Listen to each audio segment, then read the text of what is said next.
ஆமென். ஹல்லேலூயா. நேற்று 11 மணி 12 மணி 1 மணி 2 மணிக்கெலாம் போயிட்டு காலையில் வந்துட்டீங்க. Very good, super. நான் நினச்ச நாட்களியெல்லாம் வெறுமையாக இருக்குன்னு ஒரு பெரிய கைத்தொடர்ந்து கொடுப்போமா? Seat of hope. இந்த பாய்ஸுக்கு ஒரு நல்ல ஒரு கைத்தொடர்ந்து கொடுப்போமா? ஏர்லியாகவே வந்துட்டாங்க. சூப்பர். நல்ல ஒரு வர்ஷிப். தேவன் இடைப்பட்டார். தேவனுடைய பிரசன்னம் இந்த நாட்களில் அதிகமாக செயற்படுகிறதை உணரக்கூடியதாக இருக்கிறது. வர்ஷிப் பண்ணுகிற பொழுது ஒரு காரியத்தை நான் உணர்ந்தேன். தேவன் ஏதோ ஒரு காரியத்தை செய்து கொண்டிருக்கிறார். ஹல்லேலூயா, ஹல்லேலூயா. தேவன் ஏதோ ஒரு காரியத்தை சபையிலும் உங்களுடைய வாழ்க்கையிலும் தேவன் செய்ய போகிறார், செய்து கொண்டிருக்கிறார், ஆரம்பித்து விட்டார். எனவே நீங்கள் அந்த விசுவாசத்தோடு இந்த நேரத்தில் இருங்கள். தேவன் நம்மோடு கூட அவர் பேசவும் இடைப்படவும் அவர் வல்லமையுள்ள தேவனாக இருக்கிறார். ஆமென். ஹல்லேலூயா. இருக்கிறீங்களா? கையொருக்க அசைச்சு. Okay, right. நாங்கள் இன்றைய நாளிலும் கூட நாங்கள் பார்க்க போகிறோம் தேவனுடைய வார்த்தையை. இதன் அடிப்படையில் நாங்கள் பார்க்க போகிறோம் இயேசுவின் இயற்கைக்கு அப்பாற்பட்ட பிறப்பு, அதாவது supernatural birth of Jesus. ஆண்டவருடைய இயற்கைக்கு அப்பாற்பட்ட அந்த பிறப்பு எப்படிப்பட்டது என்பதை குறித்து இன்றைக்கு நாங்கள் பார்க்க போகிறோம். உங்களுக்கு எல்லாருக்குமே தெரிந்திருக்கும், பல வருடங்கள் நீங்கள் ரட்சிக்கப்பட்டிருப்பீர்களானால் எப்படி இயேசு பிறந்தார், என்னென்ன நடந்தது, அந்த வரலாறு, அந்த பின்னணி, அந்த சரித்திரம் உங்களுக்கு ஈஸியாக உங்களுக்கு தெரியும். ஆனால் அதில் இருந்து இன்றைக்கு நாங்கள் என்னத்தை கற்றுக்கொள்ள முடியும் என்பதை குறித்து இன்றைக்கு நான் பார்க்க போகிறேன். ஓகே, என்னத்தை கற்றுக்கொள்ள முடியும், அல்லாவிட்டால் தேவன் என்ன இன்றைக்கு பேச போகிறார் என்பதை குறித்து நாங்கள் பார்க்க போகிறோம். நீங்கள் பார்த்தீங்கன்னா இயேசு கிறிஸ்து 2025 ஆண்டுகளுக்கு முன்பதாக இந்த உலகத்துக்கு வந்தார். அதை நம்புகிறீர்களா? அதை விசுவாசிக்கிறீர்களா? ஓகே. எனவே அவர் வந்து இந்த உலகத்திலே அவர் பிறந்தார். அவர் 3.5 வருடம் ஊழியங்களை ஆரம்பித்தார், செய்தார், அநேக அற்புதங்கள் அடையாளங்களை செய்தார். அதன் பிற்பாடு நீங்கள் பார்க்கிற பொழுது அவரை சிலுவையில் அடித்தார்கள். அவர் மரித்து போனார். 3ஆம் நாள் உயிரோடு எழுந்தார், பரலோகம் சென்றார். திரும்பி அவர் வரப்போகிறார். அதற்காக சபை ஆயத்தப்பட்டு கொண்டிருக்கிறது. இது நார்மலான, இதுதான் டாக்டரின், இதுதான் சரியான உபதேசம், ஆரோக்கியமான உபதேசம். ரைட். இதுக்குள்ள இன்றைக்கு நாங்கள் பார்க்க போகிற விஷயம், இயேசு கிறிஸ்து இயற்கைக்கு அப்பாற்பட்ட அவருடைய பிறப்பிலே இருந்துதான் அந்த அவருடைய வல்லமை, அவருடைய அந்த காரியங்கள், அவருடைய தீர்க்க தரிசனங்களை குறித்து நாங்கள் பார்க்க போகிறோம். அடுத்த ஸ்லைடில் நாங்கள் பார்க்கிற பொழுது இயேசு கிறிஸ்துடைய பிறப்பு, அதாவது ஒரு கன்னியின் வயிற்றிலே இயேசு கிறிஸ்து பிறந்தார். இன்றைக்கு கிறிஸ்மஸ் இல்லை, இந்த சீசன் படியாக நாங்கள் இந்த சரித்திரத்தை நாங்கள் பார்க்கறது நல்லது. ஓகே, இயேசு கிறிஸ்து அவர் கன்னியின் வயிற்றிலே அவர் பிறந்தார். அதே மாதிரி நீங்கள் பார்த்தீங்கன்னா இந்த தூதர்கள் வந்து அந்த காலத்திலே தோன்றினார்கள். யாருக்கு? மரியாளுக்கு தோன்றினார், ஜோசேப்புக்கு தோன்றினார், அடுத்த தேவதூதர்களுக்கு தோன்றினார். இவைகளை நாங்கள் பார்க்கிறோம். அதே மாதிரி பார்க்கலாம், இந்த பெத்லகேமுக்கு ஒரு நட்சத்திரம் வழி நடத்தி கொண்டு போகிறது. எல்லாமே ஒரு சூப்பர் நேச்சுரல், எல்லாமே ஒரு இயற்கைக்கு அப்பாற்பட்ட காரியம். நாங்கள் பார்க்கிறோம், இந்த ட்ராமாவில் வந்து நடித்து காட்டுவாங்க. இந்த சண்டே ஸ்கூலில் 3 பேர், 3 சாஸ்திரிகள் வெள்ளை போலம், தூப வர்க்கம், கந்த வர்க்கங்களை கொண்டு வந்து இயேசுக்கு கொடுப்பாங்க. ஆனால் அது உண்மையான சத்தியம் அல்ல. சரித்திரத்தை நாங்கள் பார்க்கிற பொழுது ஒவ்வொரு நாடுகளிலிருந்து ஏராளமான ராஜ்யங்களிலிருந்து இயேசுவை தேடி போனார்கள். அந்த பார்த்தீங்கன்னா அந்த காலங்களில் இந்த ஸ்தாத்திரம் பார்க்கிறவர்கள் என்றால், இந்த சாஸ்திரிகள் வானஸ்தாத்திரம், அதாவது வானத்தில் என்ன இயற்கைகளில் நடக்கிறது, இயற்கையில் என்ன மாற்றம் நடக்கிறது என்று அந்த காலத்திலே ராஜாக்கள் தங்களுக்காக இந்த வானஸ்தாஸ்திரிகளை வைத்திருப்பார்கள். அப்படி அவர்கள் பார்க்கிற பொழுது ஒரு வித்தியாசமான ஒரு நட்சத்திரம், ஸ்டார் ஒன்று தெரிகிறது. அந்த ஸ்டாரை என்ன செய்கிறார்கள் நோக்கி ஒவ்வொரு நாடுகளில் இருந்து போகிறார்கள். ஏதோ ஒரு மாற்றம் இந்த உலகத்திலே பூமியில் நடக்கப் போகுதுண்டு அது ஏராளமான நாடுகளில் இருந்து போயிருக்கிறார்கள். அதை சொல்லுகிறார்கள், ஜப்பானில் இருந்து வந்திருக்கிறார்கள், இந்தியாவில் இருந்து வந்திருக்கிறார்கள், பாகிஸ்தானில் இருந்து வந்திருக்கிறார்கள் என்று ஒரு வரலாற்று காரியங்கள் எங்களுக்கு தெரிவிக்கிறது. ஓகே, அதை குறித்து நாங்கள் பார்ப்போம் அப்படின்ட்டு. அதே மாதிரி நீங்கள் பார்த்தீங்கன்னா இயேசு கிறிஸ்து பிறப்பதற்கு முன்பதாக 800 ஆண்டுகள் 800 ஆண்டுன்னா நாங்கள் 60 வருஷம் நாங்கள் உயிரோடு இருக்கிறதே இதாக இருக்குது. ஆனால் நாங்கள் சரியான ஹெல்த்தியான சாப்பாடு, நல்லா ஒழுங்காக நாங்கள் ஆரோக்கியமாக இருந்தோம்னா ஓகே, ஒரு 90-100 நாங்கள் அடையலாம். இங்கே நீங்கள் பார்த்தீங்கன்னா 800 ஆண்டுகளுக்கு முன்பதாகவே இயேசு எப்படி பிறப்பார், அவருடைய பிறப்பை பற்றி என்ன செய்திருக்கிறார்னா தீர்க்கதரிசிகள் தீர்க்க தரிசனம் சொல்லியிருக்கிறார்கள். இதெல்லாம் இயற்கைக்கு அப்பாற்பட்ட காரியங்கள். இவைகளை குறித்து நாங்கள் பார்க்கலாம். ரைட், முதலாவது நீங்கள் பார்க்கிற பொழுது மரியாளை தேவன் என்ன செய்கிறார்டா தெரிவு செய்கிறார். யாரை? மரியாள். ஓகே, மரியாளை தேவன் தெரிவு செய்கிறார். எதற்காக என்று பார்த்தீங்கன்னா இயேசுவை இந்த உலகத்துக்கு கொண்டு வருவதற்காக தேவன் உபயோகப்படுத்துகிறார். ஆனால் இதில் என்ன இயற்கைக்கு அப்பாற்பட்ட காரியம் என்று பார்த்தீங்கன்னா, ஒரு ஆணோடு கூட தொடர்பு இல்லாமல், ஒரு திருமணம் இல்லாமல் பரிசுத்த ஆவியினால் கற்பம் தரிக்கப்பட்டு மரியாள் இயேசு கிறிஸ்துவை இந்த உலகத்துக்கு கொண்டு வருகிறதை நாங்கள் பார்க்கிறோம். இது நீங்கள் பார்த்தீங்கன்னா லூக்காவிலே இந்த காரியம் இருக்கிறது. இது ஒரு தெய்வீகமான ஒரு காரியம், தெய்வீக ஒரு திட்டம். எதற்காக இப்படி ஒரு காரியம் நடக்கிறது? இதை நீங்கள் பார்த்தீங்கன்னா விஞ்ஞானத்தோடு ஒப்பிடுகிற பொழுது, சயின்ஸோடு நாங்கள் ஒப்பிடுகிற பொழுது இது சாத்தியம் அற்ற ஒரு காரியம். ஆனால் இது எங்களுடைய மூளை அறிவுக்கு எட்டாத காரியம். ஒரு பெண் சொந்தமாகவே கற்பம் தரிக்கிறாள். அது பெர்ஃபெக்டாக இருக்குது, அது ஒரு வித்தியாசமாக இருக்கிறது. அந்த குழந்தை இந்த முழு உலகத்திற்குமே ஒரு ஒளியாக, ஒரு வெளிச்சமாக, ஒரு விடுதலையாக அந்த பிள்ளை மாறியதை நாங்கள் பார்க்கிறோம். ரைட், இந்த சரித்திரங்களை நாங்கள் பார்க்கிற பொழுது நீங்கள் பார்த்தீங்கன்னா இந்த தாவீது என்ன செய்கிறான்னா பட்சேபாள் என்கிற ஒரு பெண்ணோடு கூட ஒரு தவறான ஒரு முறையிலே சாலமோனை பெற்றெடுக்கிறான். இதெல்லாம் நீங்க பார்த்தீங்கன்னா என்ன சொல்லுகுதுண்டா, அந்த காலத்திலே தீர்க்கதரிசியாகி ஏசாயா அதே போல வேறு தீர்க்கதரிசிகள் சொன்ன காரியத்தின் நிமித்தமாக என்ன செய்தார்னா, அந்த காலத்தில் இருந்த பெண்கள் நினைத்தார்கள் அந்த ராஜா, அந்த மேசியா என்னுடைய வயிற்றிலே வந்து பிறக்க வேண்டும், என்னுடைய வயிற்றிலே பிறக்க வேண்டும் என்ற அந்த வாஞ்சை அந்த எல்லா பெண்களுக்கும் இருந்ததா, இஸ்ரவேலில் எருசலேமில் இருக்கிற எல்லா பெண்களுக்குள்ளேயும். அதனால அவர்கள் என்ன செய்தாங்க, ராஜாக்களோடு ஒரு தொடர்பு, அல்லாவிட்டால் ராஜாக்கு மனைவியாக வருவது அவர்களுக்கு மிகுந்த ஒரு ஆசையாக இருந்தது. அதனால தான் சாலமோனை நீங்கள் பார்க்கிற பொழுது அவர் 1000,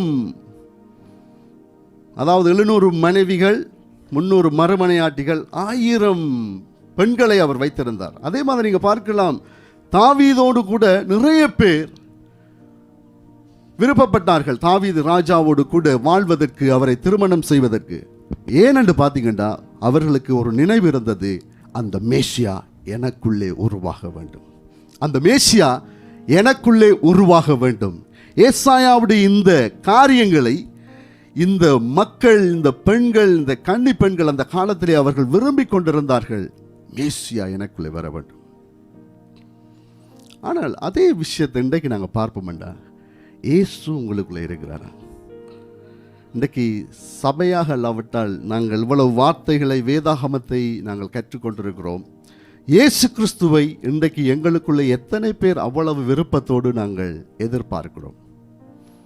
இயேசு எனக்குள்ளே ஒரு மாற்றத்தை ஏற்படுத்தணும், என்னை பார்க்கிறவர்கள் இயேசுவை பார்க்க வேண்டும். ரைட், இப்படி நீங்கள் பார்த்தீங்கன்னா அந்த காலத்தில் நிறைய பெண்கள் இருந்தார்கள். ஆனால் இயேசு, அதாவது தேவன், கடவுள் மரியாளை தேவன் தெரிவு செய்கிறார். எதற்காக மரியாளை தெரிவு செய்கிறார்? நீங்கள் பார்த்தீங்கன்னா அவள் ஒரு பரிசுத்தமான, ஒரு தூய்மையான, உண்மையான ஒரு பெண்ணாக அந்த காலத்திலே வாழ்ந்திருக்காங்க. நிறைய பேர் இஸ்ரவேலில் இருந்திருக்கலாம், ஆனால் தேவன் மரியாளை தேவன் தெரிவு செய்கிறார். யோசேப்பை தேவன் தெரிவு செய்கிறார். வேதம் சொல்லுகிறது அவர்கள் யோசேப்பு நீதிமானாக இருந்தார். இன்றைக்கு எங்களையும் தேவன் தெரிவு செய்ய முடியும். ஆமேனா? ஹல்லேலூயாவா? ஹல்லேலூயா. நம்மையும் தெரிவு செய்ய முடியும், நம்மையும் தெரிவு செய்திருக்கிறார். ஓகே, ஆனால் நமக்குள்ளாக இயேசு பிறக்கிறாரா? நம்முடைய வாழ்க்கை, நம்முடைய பேச்சுக்கள், நம்முடைய நடைமுறை வாழ்க்கையில் இயேசு வெளிப்படுகிறாரா என்பதுதான் ஒரு பெரிய ஒரு கேள்விக்குறியாக இருக்கிறது. ரைட், அதுக்கு நாங்கள் எங்களை இன்னும் தாழ்த்த வேண்டும், இன்னும் நாங்கள் அவரோடு நாங்கள் இருக்க வேண்டும். ரெண்டாவது விஷயம் பார்த்தீங்கன்னா தூதர்களுடைய வருகை. அந்த காலத்தில் நீங்கள் பார்த்தீங்கன்னா இயேசு கிறிஸ்து உடைய இந்த செய்தியை கொண்டு வருகிற பொழுது தூதர்கள் அதிகமாக செயற்பட்டதை நாங்கள் பார்க்கிறோம். இந்த கேப்ரியல் என்கிற இந்த தூதன் நீங்கள் பார்த்தீங்கன்னா மரியாளிடத்திலே தோன்றி மரியாளுக்கு செய்தியை சொல்லுகிறார், பயப்படாதே. அதாவது பரிசுத்தாவி உன்மேல் நிழலிடுவார், உன்னுடைய கர்ப்பத்தில் ஒரு குமாரன் தோன்றுவான். அது என்னவென்றால் இந்த உலகம் முழுவதற்கும் அது ஒரு சந்தோஷத்தை உண்டாக்குகிற ஒரு காரியமாக இருக்கும். அதே மாதிரி நீங்கள் பார்த்தீங்கன்னா தூதர்கள் மத்தியிலே, யோசேப்பின் மத்தியிலே ஆண்டவர் இந்த காரியங்களை என்ன செய்கிறார்டா பகிர்ந்து கொள்ளுகிறார் தூதர்கள் மூலமாக. இன்றைக்கு இந்த கடைசி காலத்தில் தேவன் நம்மோடு கூட அவர் தம்முடைய திட்டங்களை, தம்முடைய காரியங்களை எங்களோடு கூட அவர் பகிர்ந்து கொள்ள வல்லமை உள்ள தேவனாக இருக்கிறார். எப்பொழுது அந்த சிந்தனை தேவனோடு, தேவனுடைய காரியங்கள், ஆண்டவருக்காக எதை செய்ய முடியும், இன்னும் நாங்கள் ஆண்டவருக்காக எப்படி ஆத்துமாக்களை ஆதாயம் செய்ய முடியும், இன்னும் என்னுடைய வாழ்க்கையின் மூலமாக மற்றவர்களுக்கு என்ன லாபம் உண்டாகும் என்ற அந்த சிந்தையோடு நாங்கள் ஓடிக்கொண்டிருக்கிற பொழுது, குடும்பம் முக்கியம், வேலை முக்கியம், உங்களுடைய படிப்பு முக்கியம், உங்களுடைய காரியங்கள், சுற்றுச்சூழல்கள், உங்களோடு இருக்கிறவர்கள் முக்கியம், அதன் மத்தியிலும் ஆண்டவருக்காக என்ன செய்ய முடியும் என்ற அந்த சிந்தனை உங்களுக்குள்ள இருந்ததுன்னா தேவனோடு கூட நீங்கள் கனெக்ட் ஆகிடுவீங்க. எனவே உங்களுக்கு சில தரிசனங்கள், சில திட்டங்கள், சில காரியங்களை ஆண்டவர் உங்களுக்குள்ளே கொடுப்பார். எனவே உங்கள் மூலமாக தேவன் சில காரியங்களை அவர் சந்திக்க வல்லமை உள்ள தேவனாக இருக்கிறார். ரைட், நான் ஏற்கனவே சொன்ன மாதிரி இந்த நட்சத்திரம், இந்த ஸ்டார், நீங்கள் பார்த்தீங்கன்னா இந்த சாஸ்திரிகளை அல்லாவிட்டால் வேறு வேறு ராஜாக்களை இயேசு பக்கம் நடத்துகிறது. எதற்காக என்று நீங்கள் பார்த்தீங்கன்னா அங்கே ஒரு நல்ல செய்தி, நல்ல ஒரு காரியம். இன்றைக்கு வழி தடுமாறி நாங்கள் தெரிகிறோம். எது வழி என்று எங்களுக்கு தெரியல. எங்களை வழி நடத்துவதற்கு சரியான ஒரு ஸ்டார் இல்லை, அல்லாவிட்டால் சரியான ஒரு பாதை, சரியான ஒரு நபர், சரியான ஒரு காரியம் இல்லை என்று மக்கள் இன்றைக்கு சிதறி போகிறார்கள், அல்லாவிட்டால் வேறு வழிகளை தேடி போகிறார்கள். ஒருவேளை இந்த நட்சத்திரம் சரியான வழியை காட்டியும், இந்த ஸ்டார் சரியான வழியை காட்டியும், நீங்கள் பார்த்தீங்கன்னா அந்த சாஸ்திரிகள் அல்லாவிட்டால் அந்த இயேசுவை பார்க்க சென்றதான அந்த நபர்கள் ஏரோதுடைய வீட்டில் போய் நிற்கிறாங்க. அவர்கள் போக வேண்டிய இடம் பெத்லகேம், இயேசுவை பார்க்க போக வேண்டும். ஆனால் இங்கே நீங்கள் பார்த்தீங்கன்னா அவர்கள் ஏரோதுடைய வீட்டில் போயிருக்கிறார்கள். நல்ல காலம் ஏரோது அவர்கள் எல்லாரையும் விட்டு வச்சுட்டான். ஓகே, நீங்கள் போய் பாருங்கள், இயேசுவை பார்த்துட்டு திருப்பி வந்து எனக்கு செய்தி சொல்லுங்கன்னு சொல்லி அனுப்பிவிட்டான். ஆனால் திருப்பி அவர்கள் வர இல்லை. நீங்கள் பார்த்தீங்கன்னா இந்த நட்சத்திரம் அவளுக்கு வழியை காட்டியது. அதே மாதிரி நீங்கள் பார்த்தீங்கன்னா இயேசுடைய தீர்க்கதரிசிகள் இயேசுடைய பிறப்பை குறித்து பல 100 ஆண்டுகளுக்கு முன்பதாக அவர்கள் சொன்னார்கள். ஏசாயா, மீகா போன்றவர்கள் இதை சொல்லியிருக்கிறார்கள். ஏசாயா 7ஆம் அதிகாரம் 14வது வசனத்தை வாசிக்க முடியுமா? ஏசாயா 7வது அதிகாரம் 14வது வசனம்.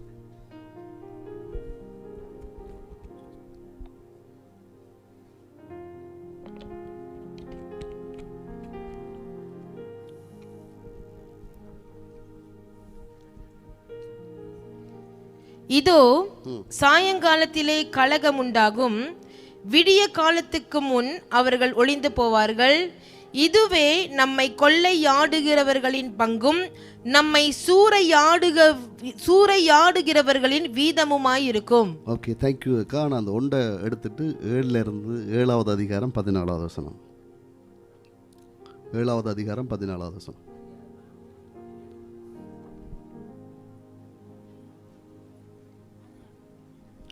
ஆதலால் ஆண்டவர் தாமே உங்களுக்கு ஒரு அடையாளத்தை கொடுப்பார்.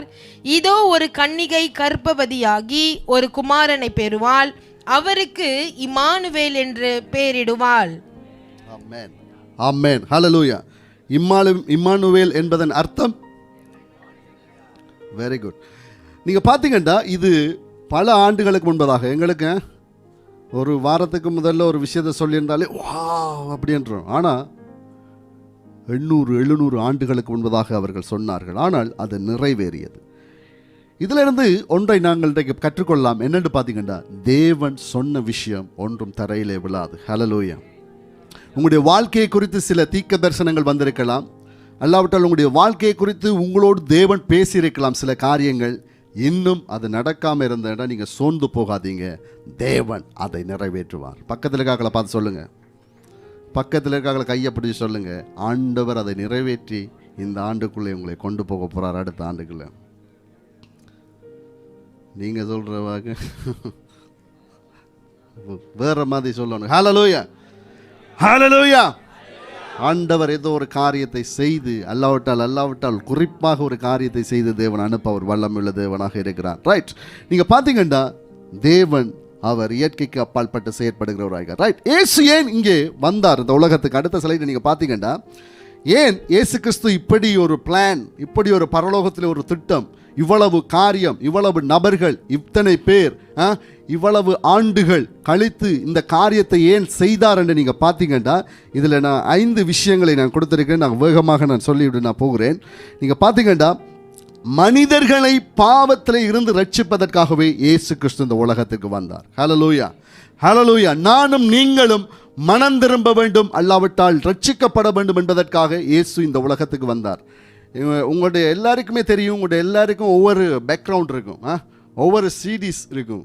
உங்களுடைய வாழ்க்கை, உங்களுடைய பழைய வாழ்க்கை. சிலர் வந்து சொல்லுவாங்க, மாஸ்டர் நான் அப்படி இருந்தேன் இப்படி இருந்தேன், என்ன யாரும் தெரியுமா? ஒவ்வொருவருக்கும் இப்படியான ஒரு வாழ்க்கை முறைகள் இருக்கிறது, இவ்விதமான ஒரு காரியம் இருக்கிறது. ஆனால் நீங்கள் யோசிச்சு பாருங்க, இயேசு உங்களுடைய வாழ்க்கையில் வராவிட்டால் உங்களுடைய வாழ்க்கை எப்படி இருந்திருக்கும்? பக்கத்தில் இருக்காங்கள பார்த்து கேளுங்க, இயேசு இல்லாட்டி நீங்கள் எப்படி இருந்திருப்பீங்க? ஐயோ இந்த மனுஷனை எப்படி, இந்த ஆளோட எப்படி? ஆனால் இயேசு கிறிஸ்து ஒரு மனிதனுக்குள்ளே வருகிற பொழுது வாழ்க்கை மாறுகிறது. ஆனால் மாறாவிட்டால் தான் ஏதோ ஒரு சம்திங் ராங்.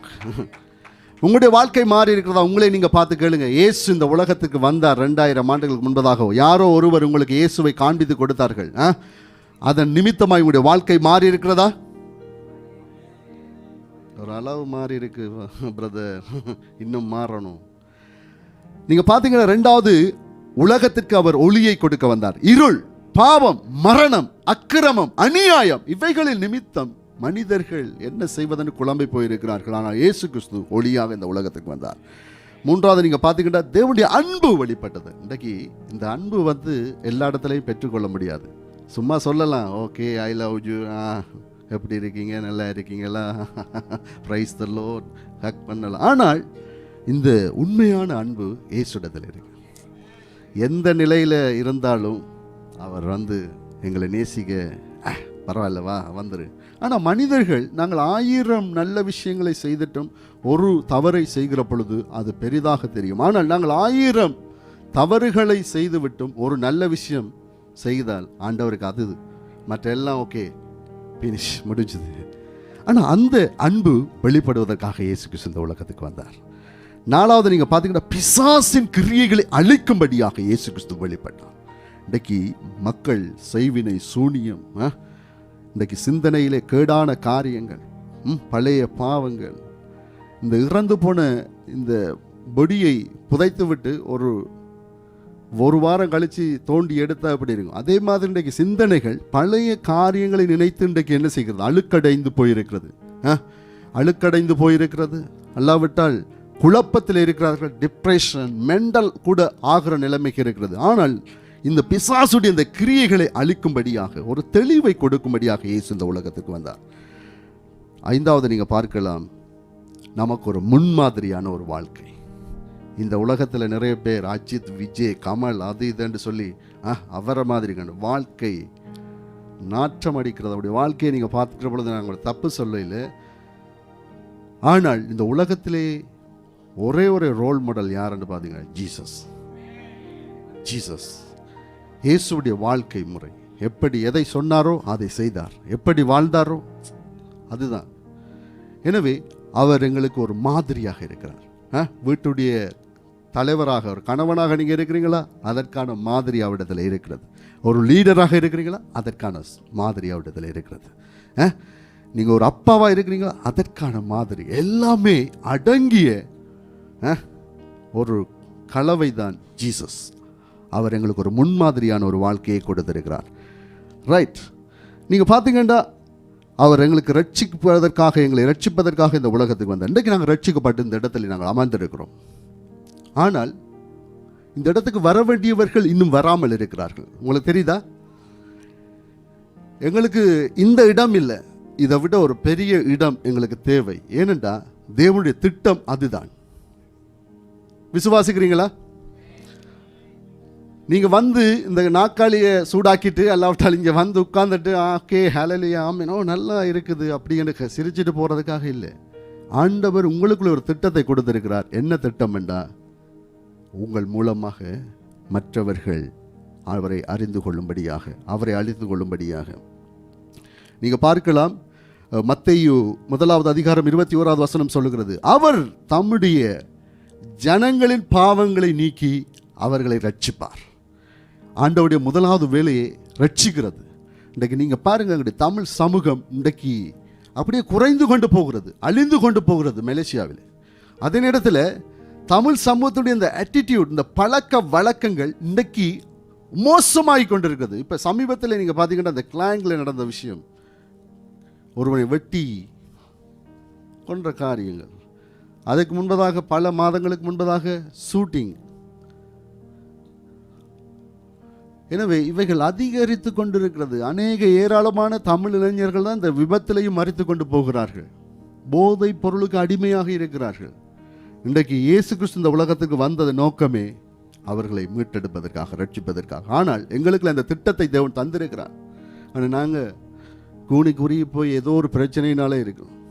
பிரச்சனையெல்லாம் தூக்கி போட்டுட்டு நீங்கள் ஆண்டவருக்காக நீங்கள் செயற்படுங்க. தேவன் சில காரியங்களை தேவன் உங்களுடைய வாழ்க்கையில் தேவன் செய்வார். அவர் உங்களுடைய காரியங்களை, தேவைகளை அவர் சந்தித்து கொண்டு போவார். நீங்கள் அவருக்காக நீங்கள் நிற்கிற பொழுது.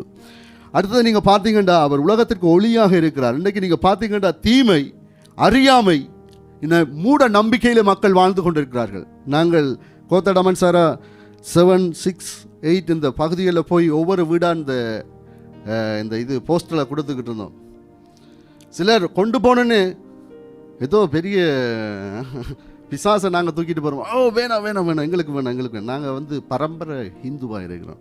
நான் பிரச்சனை பரவாயில்லை, நீங்கள் இந்துவாக இருந்த பரவாயில்ல, இதை வாசித்து பாருங்கள், உங்களுக்கு விருப்பம்னா நீங்கள் வாங்க. இன்றைக்கு மக்கள் மூட நம்பிக்கைகளே அல்லாவிட்டால் ஒரு சாரார் சொன்னதான, சிலர் சொன்ன, அவருடைய தலைவர்கள் அல்லாவிட்டால் அவருடைய லீடர் சொன்னதான காரியங்களை வைத்துக்கொண்டு இன்றைக்கு வைராக்கியத்தில் இருக்கிறார்கள். ஆனால் விடுதலை இல்லை. ஒரு மகன் சுகம் இல்லை, அவருடைய மைண்டு சரியாக வேலை செய்யலை, அல்லாவிட்டால் குடும்பத்தில் சரியான ஒரு ஒற்றுமை இல்லை, ஐக்கியம் இல்லை, இப்படி தான் வாழ்ந்து கொண்டிருக்கிறார்கள். ஆனால் இயேசு கிறிஸ்து இந்த அறியாமை தீமைகளை நீக்கும்படியாகவே அவர் வெளிப்பட்டார். அவர் இந்த உலகத்திற்கு வந்தார். ஏசாயா 9:2 சொல்லுகிறது, இருளில் நடக்கிற ஜனங்கள் பெரியோரு வெளிச்சத்தை பார்க்க வேண்டும். சும்மா நாங்கள் லைட்டுகள் அதுகளை போடுறது ஓகே, நல்ல விஷயம். ஆனால் ரியல் லைட்டை நாங்கள் கொடுக்கணும் மக்களுக்கு. உண்மையான வெளிச்சம் இதுதான். இப்போ இயேசுவை நான்லாம் அறியாட்டி ஒரு பயங்கர ஒரு கல்சரியா எல்லாவிட பயங்கரமான ஒரு ஆளாக இருந்திருப்போம். ஆனால் இயேசு எப்படி எங்களுக்கு ஏதோ ஒரு வழியில் எங்களுக்கு கொண்டு வந்தபடியால், நாங்கள் காண்பித்து கொடுத்தபடியால் இன்றைக்கு உங்களுக்கு முன்பதாக இப்படி பேசிக்கிட்டு இருக்கு. ஆனால் நாங்கள் இருக்க வேண்டிய இடம் வேறு. ஆனால் இயேசு கிறிஸ்து ஒளி, அவருடைய வெளிச்சம். வேதம் சொல்லுகிறது, எந்த மனிதனையும் பிரகாசிக்க பண்ணுகிற மெய்யான ஒளி அவர், வேற ஒளி இல்லை. இன்றைக்கு மக்கள் நிறைய வேற ஒளிகளை தேடி போய் கொண்டிருக்கிறார்கள். ஆனால் அதில் ஒரு வழியும் இல்லை, எல்லாமே வேஸ்ட். ஆனால் இங்கே இயேசு சரியான வெளிச்சமாக இருக்கிறார். தேவன் தம்முடைய அன்பை வெளிப்படுத்தினார். நான் சொன்னேன், அகாபே அன்பு, எந்த நிபந்தனையும் இல்லை. இன்றைக்கு நாங்கள் சொல்லுகிறோம், நீ இந்த எக்ஸாமில் SPM இதில் நீ பாஸ் பண்ண தான் உனக்கு ஒரு ஃபோன், உனக்கு ஒரு பைக்கு, எல்லாவற்றா இது அது. ஆனால் இயேசு எந்த நிபந்தனை, நீ இருக்கிறவனாகவே வா, அப்படி நீ எப்படி இருக்கிறியோ அப்படி வா, நான் உன்னை ஏற்றுக்கொள்கிறேன். ஹல்லேலூயா. அதனால தான் நீங்கள் எல்லாம் இதில் உட்கார்ந்துருக்கிறீங்க. ஹல்லேலூயா. தேவன் அவர் அவ்வளவு அன்புள்ள தேவனாக இருக்கிறார். எனவே அதே மாதிரி நாங்கள் பார்க்கிறோம், தேவன் அவருடைய அன்பு சொல்லுகிற 1 யோவான் 3:16 சொல்லுங்க, தேவன் தம்முடைய ஒரே பேரான குமாரனை விசுவாசி கெட்டு போகாமல் நித்திய ஜீவனை அடையும்படியாக அவரை தந்தருளி இவ்வளவாய் உலகத்திலே அன்பு கொண்டார். அதுக்கு அளவில்லை. வாவ், பெரிய காரியங்களை, பெரிய விஷயங்களை ஆண்டவர் எங்களுக்காக செய்து முடித்தார் சிலுவையிலே. அது சரியா ஒரு ஈஸியான வேலை அல்ல, அது பயங்கரமான ஒரு காரியம். அதே மாதிரி பார்க்கலாம், பிசாசின் கிரியைகளை அழிக்க இயேசு கிறிஸ்து வெளிப்பட்டார். எனவே இன்றைக்கி நீங்கள் பார்த்தீங்கன்னா வேதம் சொல்லுகிறது, யோவான் 10:10, திருடன் திருடவும் கொல்லவும் அழிக்கவும் வருகிறான், வேறொன்றுக்கும் வரான், ஆனால் நான் உங்களுக்கு நித்திய ஜீவனை கொண்டு தருகிறேன். நாங்கள் பெற்றுக்கொண்டா போதாது, மற்றவங்களுக்கு நாங்கள் கொடுக்க வேண்டும். தீமைத்தை சொன்ன காரியம் பிரதர் சொன்னதாக வருது. நாங்கள் இப்போ திருப்பி கொடுக்குற நேரம், இந்த படங்களை சொல்லுவாங்க இந்த ஹீரோக்கள், நாங்கள் திருப்பி கொடுக்குறதுனே டபுள் மடங்காண்டு. அதில் மாறாக தேவனிடத்திலிருந்து நாங்கள் இலவசமாய் நாங்கள் பெற்றுக்கொண்டோம், இலவசமாய் கொடுக்க வேணும். ஹல்லேலூயா, ஹல்லேலூயா. நான் தான் உவமை சொல்லுவேன், கேன்சருக்கான மெடிசின் எங்கட கையில் இருக்குது. ஆனால் நிறைய பேர் செத்து கொண்டு இருக்கிறார்கள். ஆனால் நாங்கள் அவர்களை பார்த்து இன்றைக்கு ஃபோட்டோ எடுக்கிறதும், அப்படி நடக்குது அப்படி நடக்குது, புதினம் அறிகிறதும் இப்படி இருக்கிறோம். ஆனால் எங்களுடைய கைகளிலே அதற்கான காரியங்களை தேவன் கொடுத்திருக்கிறார். எனவே நாங்கள் இன்றைக்கு தெளிவடைய வேண்டும். அதே மாதிரி நாங்கள் பார்க்குறோம், இயேசு கிறிஸ்து நல்ல முன்மாதிரியான ஒரு அடையாளமாக இருக்கிறார். அவருடைய அன்பு, அவருடைய மன்னிப்பு, அவருடைய தாழ்மை, அவர் மற்றவர்களை நேசிக்கிற முறை, பகிர்ந்து கொடுக்கிற முறை, மக்களை கண்டு மனதுருகிற முறை, குஷ்டரோகியாக இருந்தாலும் பரவாயில்லை கைகளை வைத்து அவர் ஜெபிக்கிற அந்த தன்மை, அதுக்கு ஈடாக வேறு எதுவுமே இல்லை. எனவே அவ்வளவு காரியங்களை தேவன் செய்தார். ஓகே, இதெல்லாம் எதற்காக இன்றைக்கு நாங்கள் பார்க்கிறோம் என்றால், அடுத்த ஸ்லைடில் நீங்கள் பார்க்கலாம், இயேசு கிறிஸ்து முக்கியமான ஒரு காரியத்தை செய்தார். என்னண்டா, அது உண்மையான விஷயம். இயேசு கிறிஸ்து வாழ பிறந்தார் என்பதை விட சிலுவையிலே மரிப்பதற்காகவே அவர் பிறந்தார். ஹல்லேலூயா, ஹல்லேலூயா. நான் வாழணும் அப்படி இப்படி என்று சொல்லி பெரிய ஒரு பில்டப்பாக இல்லை. ஆனால் அவருடைய நோக்கமே சிலுவைக்கு போவது தான். எனவே சிலுவைக்கு போவதுதான், அதாவது அவர் மரிப்பதற்காகவே பிறந்தார். இதுதான் வேதத்தில் எழுதப்பட்டிருக்கிற காரியம். அதாவது சாராம்சமாக இருக்கிறது, பாவங்களுக்கான தண்டனையை தம்மேல் ஏற்றுக்கொண்டு நமக்கான நித்திய வாழ்வை தருவதற்காகவே அவர் புல்லணையில் குழந்தையாக பிறந்தார். ஹல்லேலூயா. யாராவது தூங்குறீங்களா? கையை உயர்த்தி காட்டுங்க. Okay okay right. இங்கே நீங்கள் பார்த்தீங்கன்னா, அவர் ஏசாயா 52வது வசனம் சொல்லுகிறது, நம்முடைய அக்கிரமங்களை அவர் சுமந்தார், நம்முடைய நோய்களை அவர் நமக்கான காரியங்களை அவர் செய்தார். ஒரு ஆடு எப்படி அடிக்கப்படுவதற்காக கொண்டு பட போகிறதோ அப்படி அவர் சென்றார். ரைட், அடுத்த ஸ்லைடில் நீங்கள் பார்க்கலாம். இன்றைக்கு நாங்கள் வாழ்ந்து கொண்டிருக்கிற இந்த மலேசியாவில் இன்றைக்கு இருக்கிற மக்களுடைய தொகைகளை, காரியங்களை நாங்கள் பார்க்கிற பொழுது நீங்கள் பார்த்தீங்கன்னா, இன்றைக்கு இந்த கிளாங் வேலி என்று சொல்லப்படுகிற இந்த இடத்துல, இது வந்து பாஸ்டர் ஆன் உடைய அவர் எடுத்த விஷயம், அதை நான் அதிலேருந்து ஒரு இதை எடுத்தேன். நீங்கள் பார்த்தீங்கன்னா, இந்த கிளாங் வேலியில் வந்து 1.8 மில்லியன் மக்கள் இருக்கிறார்கள். இவர்களுக்குள்ளே நீங்கள் பார்த்தீங்கன்னா 45%, 45.3% முஸ்லீம் இஸ்லாமியர்கள் இருக்கிறார்கள். அதே மாதிரி 32.3 புத்திசம் இருக்கிறார்கள். ஹிந்து, அதாவது இந்துவை வழிபடுகிறவர்கள் 8.2% இங்கே இருக்கிறார்கள். கிறிஸ்டியன்ஸ் நீங்கள் பார்த்தீங்கன்னா 6%, 6.4%. அதே மாதிரி மற்ற மதங்கள் அல்லாவிட்டால் மதம் அல்ல நாஸ்திகர்கள் பார்த்தீங்கன்னா 6% இருக்கிறாங்க. இங்கே நீங்கள் பார்த்தீங்கன்னா, ஓகே, எங்களுடைய தமிழ் ஆளுங்களை நாங்கள் பார்ப்போம்.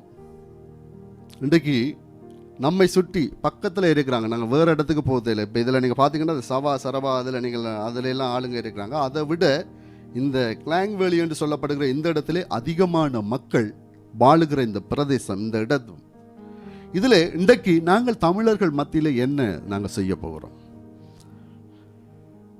இன்றைக்கு நீங்கள் பார்த்தீங்கன்னா, இந்த சில நேரங்கள் அது பத்துக்கே இந்த கோயில்களில் நடக்கிற பொழுது நீங்கள் பார்த்தீங்கன்னா, அந்த ரோட்டே கவர்மெண்ட் பிளாக் பண்ணிடும், கொடுத்துருவாங்க. இதால் போக இல்லாத பாதையெல்லாம் பிளாக்கு, மக்கள் அறியாமல் இன்றைக்கு போய்கொண்டிருக்காங்க. ஆனால் இன்றைக்கு நாங்கள் என்ன செய்ய போகிறோம்? இந்த கிறிஸ்மஸ் காலத்தில்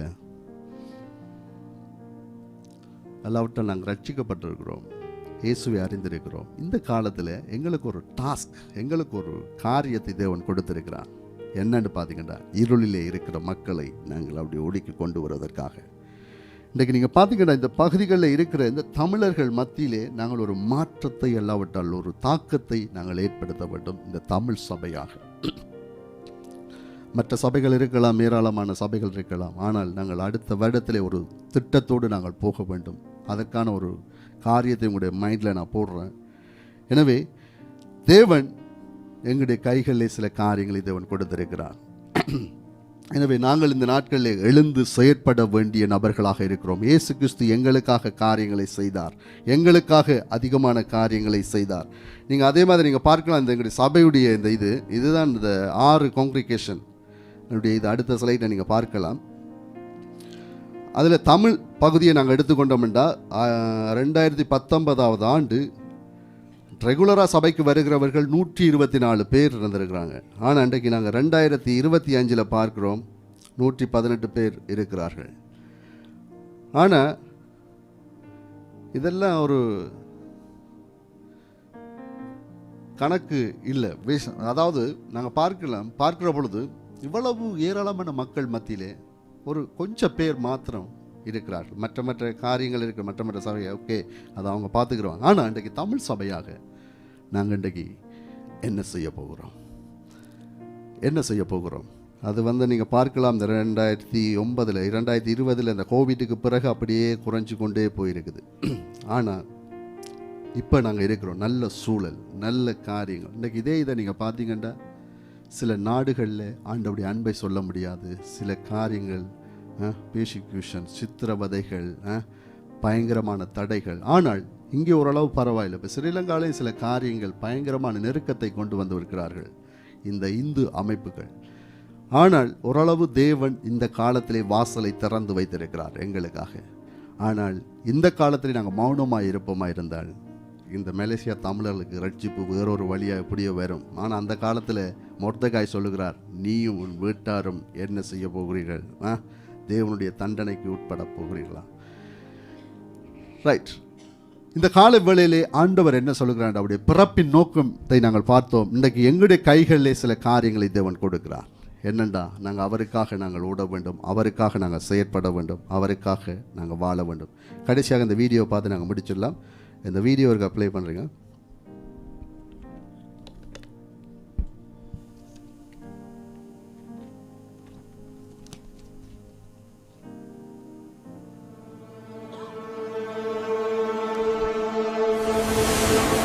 ஒரு கப்பல் வந்து போய்கொண்டு ஆனால் அந்த கப்பலுக்கு நீங்க பாத்தீங்கன்னா ஒரு சபை. You are worthy to be praised. We give you all the glory. You are worthy, God. You are worthy.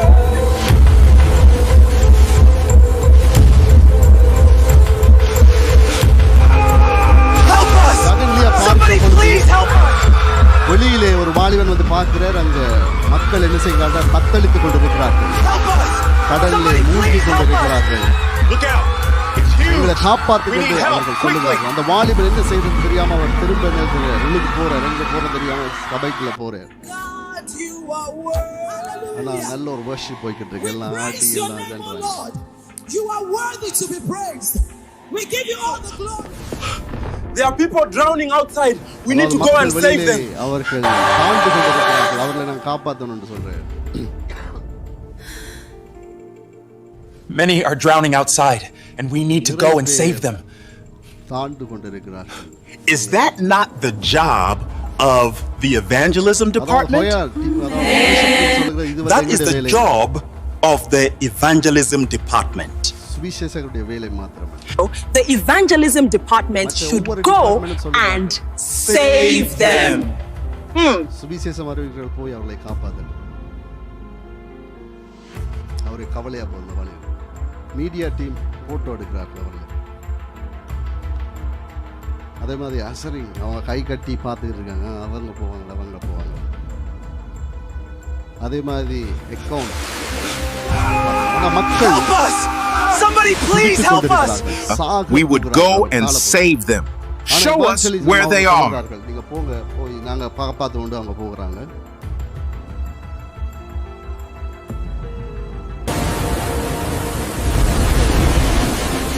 Where are the rest of the church? It is only the evangelism team that came out. We need 28 boats to save them. Evangelism team can only fit into 3 boats. அதாவது 28 படகுகள் எங்களுக்கு வேணுமான 3 படகுகள் மாத்திரம் தான் evangelism, அதாவது சுவிசேஷம் அறிவிடத்தில் இருக்கிறது.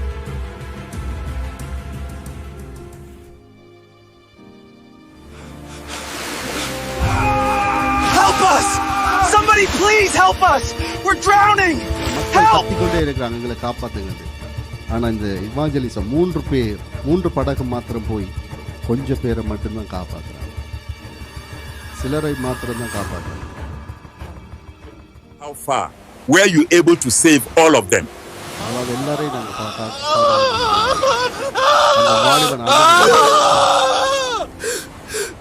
How can you save all when we sent only 3 boats instead of 28 boats?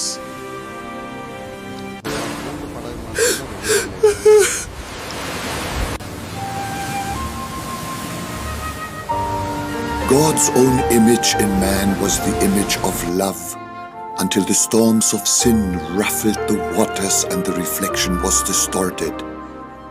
Okay, இந்த ரெய்னார்ட் போங்கே என்பவர் ஒரு பயங்கரமான ஒரு சுவிசேஷகர். He invested ஆப்பிரிக்காவில் all he தாக்கத்தை அவர் had சொல்லுகிறார், for everyone who ever lived. கிறிஸ்துவின் சபை My என்பது friend, ஒரு I am கேளிக்கையான here to படகு tell அல்ல, you, ஆனால் the அது Church of Jesus ஆத்துமாக்களை Christ is not a காப்பாற்றுவதற்காக pleasure boat, ஒரு but a உயிர்ப்பிக்கும் lifeboat for ஒரு படகாக saving இருக்கிறது. souls. ஒவ்வொரு கரங்களும் And இதிலே இணைந்து நாங்கள் பணி Every செய்வோம். hand is needed on இதில் deck. வந்து வர்ஷிப் டீம் மட்டும் இல்லை, மீடியா டீம் மட்டும் இல்லை, அசரிங் டீம் மட்டும் இல்லை, லீடர்ஸ் மட்டும் இல்லை, சிஜி மட்டும் இல்லை, சீட் அப் ஹோப் மட்டும் இல்லை, நாங்கள் எல்லாரும் சேர்ந்து நாங்கள் வேலை செய்ய வேண்டிய ஒரு காலகட்டத்தில் இருக்கிறோம். ஹல்லேலூயா, ஹல்லேலூயா. இயேசு இதற்காகத்தான் இந்த உலகத்தில் வந்தார். அவர் தன்னுடைய வேலையை செய்துட்டு போயிட்டார். ஆனால் சீசர்கள் தங்களுடைய வேலையை செஞ்சுட்டு போயிட்டாங்க, மிஷனரிஸ் தங்களுடைய வேலைகளை செஞ்சுட்டு போயிட்டாங்க. இன்றைக்கு எங்களுடைய கைகளிலே அந்த பெட், அந்த கோல் எங்களுடைய கைகளில் கொடுக்கப்படுகிறது. இன்றைக்கு நாங்கள் என்ன செய்ய போகிறோம், இன்றைக்கு நீங்கள் என்ன செய்ய போகிறீங்க, நாம் எல்லாரும் என்ன செய்ய போகிறோம். எனவே இந்த காலத்திலே ஒரு காரியத்தைக்காக நீங்கள் உங்களை ஒப்பு கொடுங்க. அப்படி ஒப்பு கொடுக்குறவங்க நாங்கள் எல்லாரும் இந்த நேரத்தில் எழுந்து நிற்கலாம்.